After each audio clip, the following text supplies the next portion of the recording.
Carl, what is that disgusting book you'll read? Well, Donut, it's How to Improve Your Magic Game Using Eastern Philosophy. Part 26. Communicate effectively.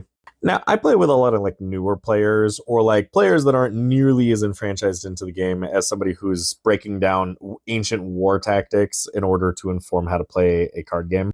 And part about like communicating effectively is you're not lying about what is known. You know, like the video that I did before this was all about deception. And in deception, it's all about like trying to confuse or mislead.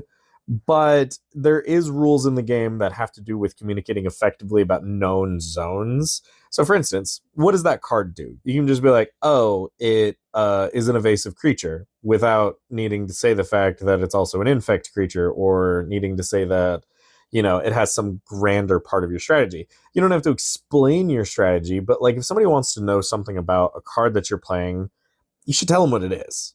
And if you're feeling up to it, you can kind of use honesty as a collective resource. And what I mean by that is just be honest about what it is. And if you want to say how it involves your strategy, that's kind of extra information that, you know, they could pay for in the form of goodwill and yada yada. But ultimately, don't lie about your cards.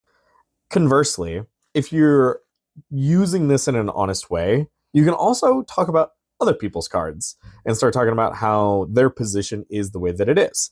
Now, in a lot of games, sometimes I'll just be like, yo, bro, I am totally sitting on the seat of power right now, and I'm kind of a problem. However, could I convince you to get rid of that thing over there because it is doing X, Y, and Z? Being honest and informing players of what's going on can typically kind of allow for some goodwill to be bought. It's like, hey, you're being honest with me, but if you're concerned about this thing, maybe I should be concerned about this thing too. And you don't have to be like a master judge level player of Magic the Gathering in order to do this. It's just like, hey, like, do I need to be afraid of this? Do I need to be worried about it? And opening up a good line of honest communication with other players can sometimes just lead to, oh, I didn't realize that card did that. Or, oh, I didn't realize that was a key card in their deck. Or, oh, I totally forgot that they just tutored. So I would encourage you to talk to your players. Lots of people will give up information for free, and you should not, unless you plan to use it in some way, shape, or form. But honesty goes a long way with a lot of players, and it can lead to really good game states too, where like, you know, you can effectively tag team against another opponent. And I think that's some key takeaway that some people are like, ooh, I must guard all of my secrets. And honestly, no, give up some and start actually communicating with your opponents, because they'll end up being your friends for a little bit, at least until you have to crush them.